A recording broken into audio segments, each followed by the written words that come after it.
We come together today to remember a terrible day, but we remember even more the days that have followed and that will follow.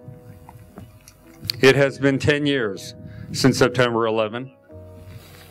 The world that we imagined all changed utterly in just 24 hours. That morning of 9/11, thousands of men and women, Americans, Australians, people of dozens of nationalities, Christians, Muslims, Jews, awoke thinking that it was a normal day. The world they imagined that morning, like the life they imagined, was one filled with many more days and years.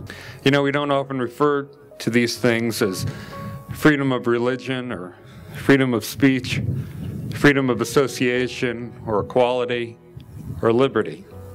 We just call it living. We call it life.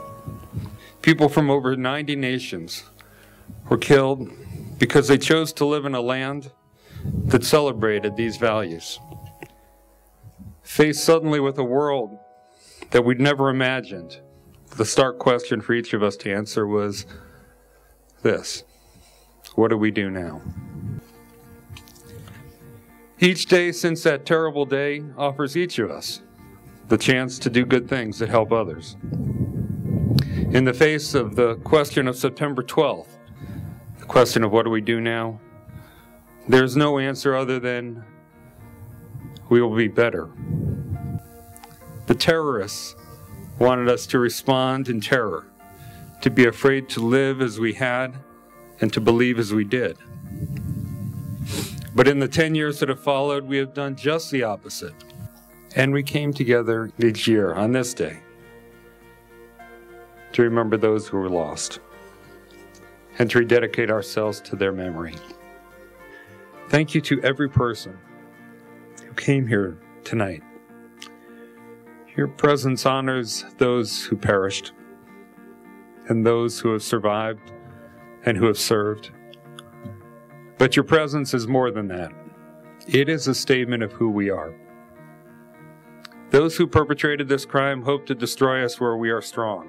By coming here tonight, you show that they failed.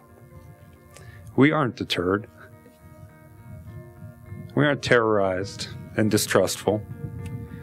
We come together today without fear. We stand here now openly, publicly, proudly, in full view, and we stand here together. This moment, for every one of us, is a victory.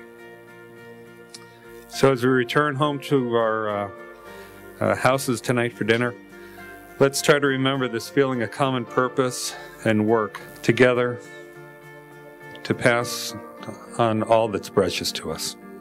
Ladies and gentlemen, good night, and thank you for coming.